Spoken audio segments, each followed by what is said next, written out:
Welcome. Hello, everybody. Welcome to the third Ukraine War Room Live from the rainy and nasty climes of northern Manchester. We introed there with a passionate rendition of the Ukrainian national anthem once they de-Sovietized. So how are you all doing? How is everyone around the world? How are we all doing this very fine, cold evening? Some major developments. This is going to be a very quick Ukraine live stream war room update. This is the third one. Conflicts going not according to plan. Hello everybody in the comment section. Thank you very much for being a part of this. It's nice to see the numbers going up, keep going, rising. Rookie numbers. Come on, we need hundreds, thousands of people in the war room. So basically, let's launch straight into it. Our friend Vlad is he's not doing too well, guys. Vladimir Putin was at the conference with Emmanuel Macron a couple of days ago, as you guys know. You know where Emmanuel Macron, the man who likes the older lady, he likes the slightly more mature lady, shall we say. He had Putin over, and basically what happened is old Vladimir, there's a commenter called Based Putin. All right, to kind of paraphrase what our crazy little munchkin man is saying, let me pause it. He was in France, or was Macron in Moscow? I think Macron was in Moscow. Macron was in Moscow, and Putin is basically saying that if the West don't stop, getting involved in the Ukraine, he's going to nuke the world. He's put all his emergency nuke people on amazing, DEFCON 5. Get ready. They're gonna come after us. So let's just, Anyway, I found this photo of Zelensky with his family. Have you ever seen a photo of Putin like that? You ever seen a photo of Putin hanging out with his family? Does he even have a family? Is Putin a human being? Does he have relationships with people without threatening to kill them?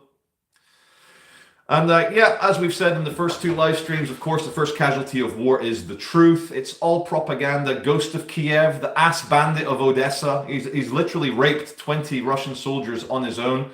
The Russian special forces have got special chastity belts for their backsides because the ass bandit of Odessa, he's even more powerful than the Ghost of Kiev, who he shot down 6 million Russian fighter jets single-handedly. In fact, he used one missile to shoot down 100 million Russian jets. What other propaganda pieces are we getting out of Ukraine?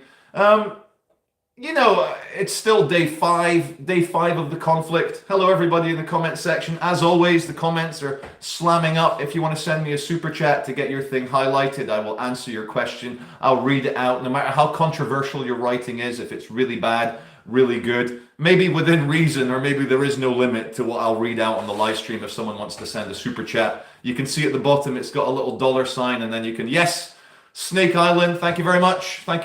I'm doing the comb over, the Bobby Charlton. We will grow this hair. We will hide the bald spot. We will use this stuff here to cover the bald spot. Just like they're going to cover Russian war crimes. And I'm joking, but yeah. Snake Island, another classic example. 13 Ukrainian sailors. And next thing you know, they're all alive. So, Lewis Brewer, he sends a nice donation there. That's enough for a coffee. Charlie, slap me like Damascus, you big naughty boy. Well, speaking of Damascus, I just watched the footage of Bashar al-Assad driving through, I don't know, Damascus, was it? I think. Is that where his popular base is? And he's driving through, they're playing Syrian music, and he's walking through the shopping mall, shaking hands. So basically, you cannot Mossad the Assad, and you cannot Putin the Zelensky. You can't KGB the Zelensky. The man is blessed by God. But anyway, Lewis, I will happily slap you, you big naughty boy like Damascus. And for those of you wondering, What is the reference? Slap of Damascus. Nothing to do with Syrian-Russian geopolitics in the Middle East. Everything to do with a crazy taxi driver who interrupted the live stream I was doing talking about Joe Biden to come and attack me. So he got the slap of Damascus, which done in slow motion. Basically, when it struck his face, the shockwave was like a daisy cutter thermobaric bomb. I got reports from my friends in Norway. They said, "What was that loud bang?" We got the birds flying out of trees in Norway. That's how good it was. So thank you very much. Hey. Anyway, before you all get too stressed, too worried, like saying, "Where the fuck are your videos? Where the fuck are your real videos, Charlie?" I did a 35-minute mega Manchester video today, and it's very much on brand. But I spent 3 days off YouTube, basically liaising with people very close to me, very important to me, people who I love, people who I value and respect their opinion.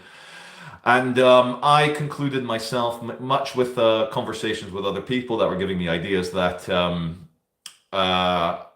I'm a 41-year-old man, and it's not worth it for my mental health or my physical well-being to be fighting dangerous, aggressive people with mental health issues in the streets of Manchester, especially whilst doing it when I don't put my body armor on. And even wearing the body armor, it feels wrong, man. Like, a lot of you notice that I project outwards onto people to deal with my childhood issues and also my anger and frustration at where my life is right now. I then take it out on people who I know cannot defeat me, whether I'm Sparta kicking them in the chest or slapping them in the face or enjoying them getting handcuffed and taken away.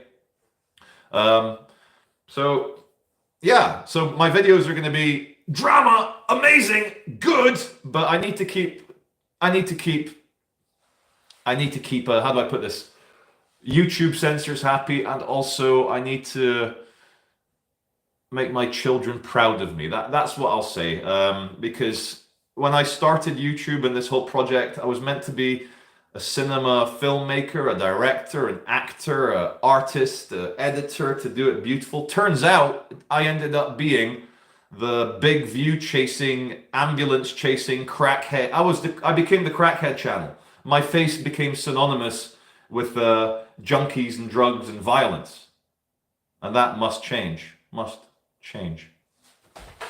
The thumbnail I put here, I was like, who was going to comment? I was Left Eye the Putin? So, I want to address a lot of things. Again, as always, as you saw the gentleman do, if you want to send a question to be answered, please send through a Snapchat, a super chat. There's a little $sign at the bottom of your look at my dirty nails. $sign at the bottom of the chatty bit if you want me to read out your comment. So I've managed to convince two of my Team Russia friends. They're both Anglos. One's English, one's Canadian. I've managed to convince two of my Team Russia friends that being Team Russia, you're on the wrong side. But as many people have pointed out, a great thing about debate and friendship and community is, for me, utopia, free speech utopia, is having opposing views to the people around you, having a heated, passionate discussion, and nobody punches each other in the face. That is a great win for me. So, big arguments I've gone through. The people said, Charlie, either Russia runs Ukraine or the West runs Ukraine. And the Ukraine, they're going to be owned by someone. And I said, no. It's not so much that Ukraine would be owned by the West. It's more that Ukraine would take their broadband modem and plug it in to the West. And then the Ukraine would enjoy access to all the stuff that we all enjoy. And before we get overexcited, here I am in a comfortable, well-lit, maybe too well-lit, it's like an x-ray through my bald spot. Comfortable, warm, decent house with fire alarms, smoke alarms. Got 3 children, they're amazing. And the West has provided us with a lot of good stuff. So, I've got a fucking super chat through. Paul Griffiths sends enough to buy a pint in an expensive restaurant in London. Thank you very much. And I don't know what Oymyo means. Oymyo. Could someone please comment what Oymyo, or Paul Griffin? Could you? Oymyo. Oymyo. Oymyo. It's a palindrome. It's the same either way. I don't know what that means, but Paul Griffiths, I'll read out your Oymo. Oymyo. Oymyo. Oymi fucking Oymo. Someone saying there. Oh, that reminds me. Do you want to see something hyper cringe? I hope we don't get copyrighted. I don't think we will. But maybe on the music. I'll turn it down. I'll turn it down so we don't get a Marvel music copyright strike. But this starts with the UK. I'll try and see if you can see it.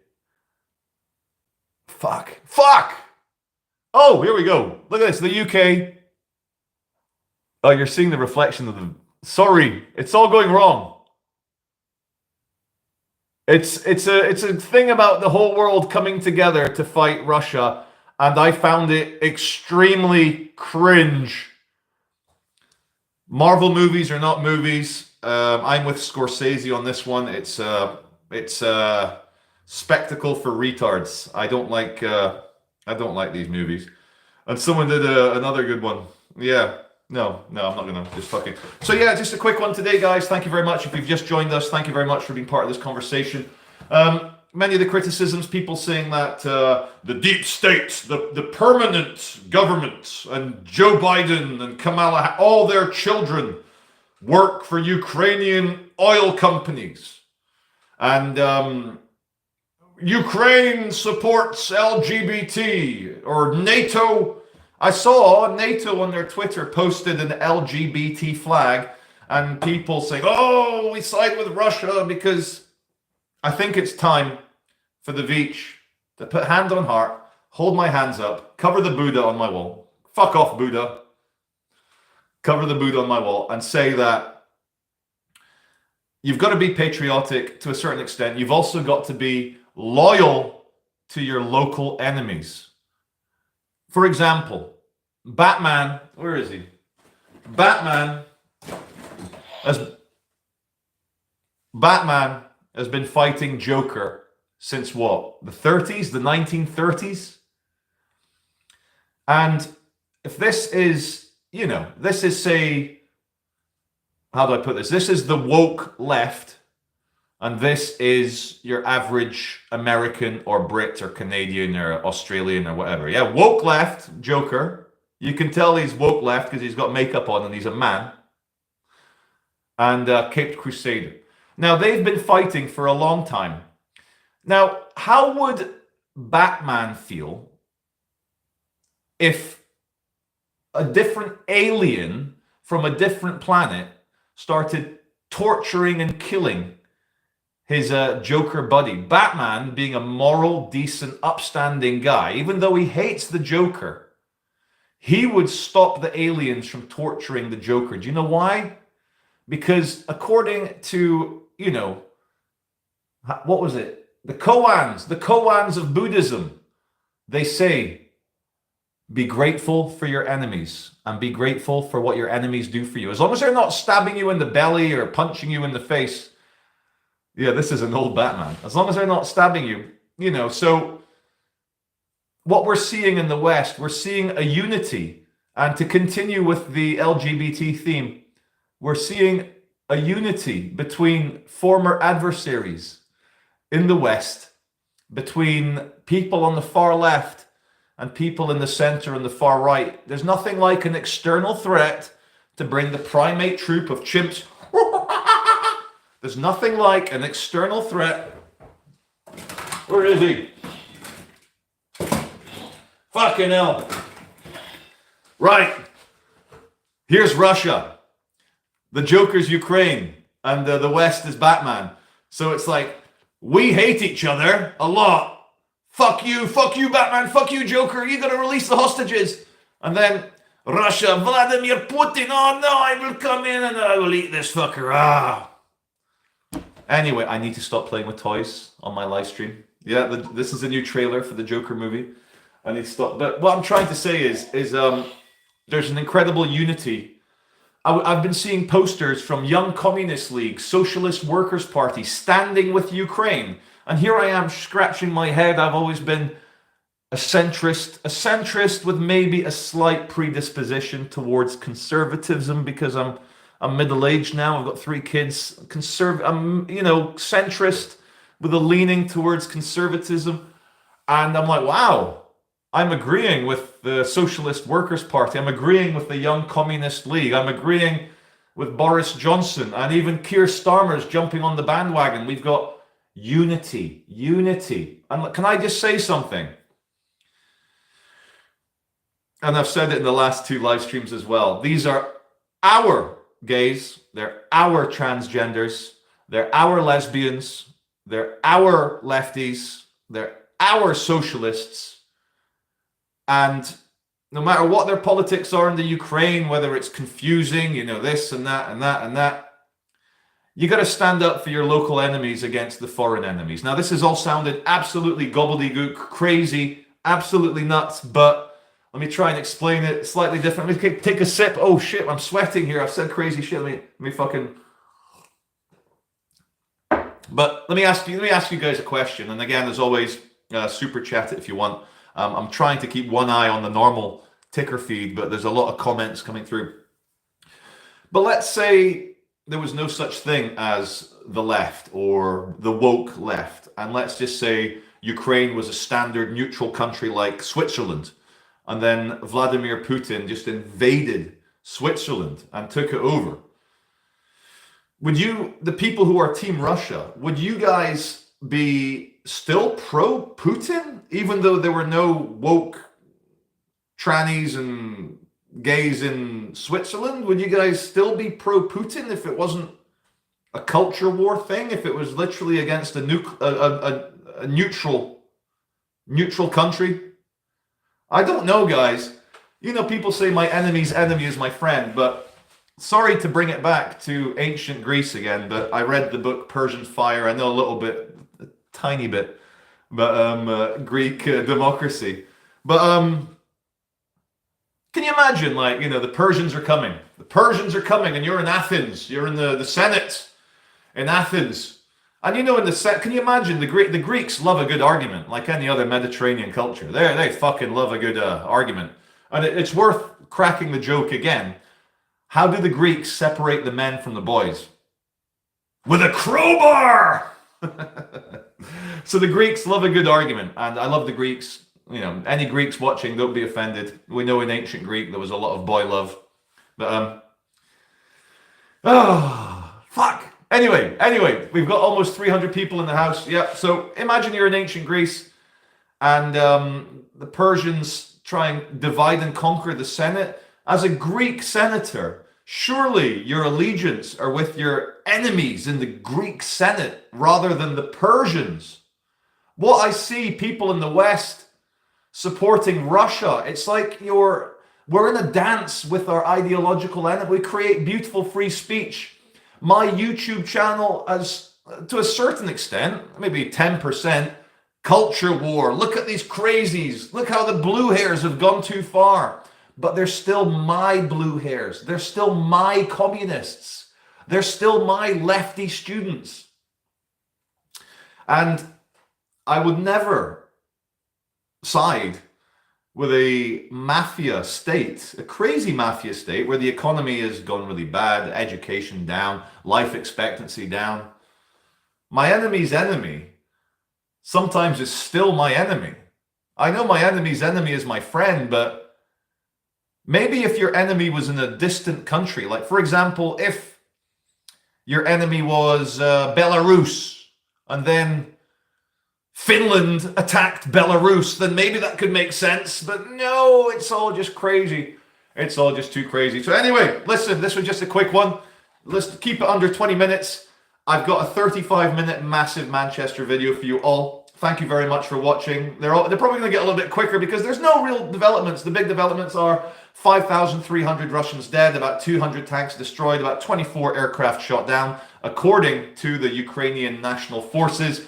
But the first casualty in war is an easily held truth. It's like a slippery eel. It's like you've rubbed your hands full of butter and you're trying to hold on to an eel covered in that weird fucking slimy shit.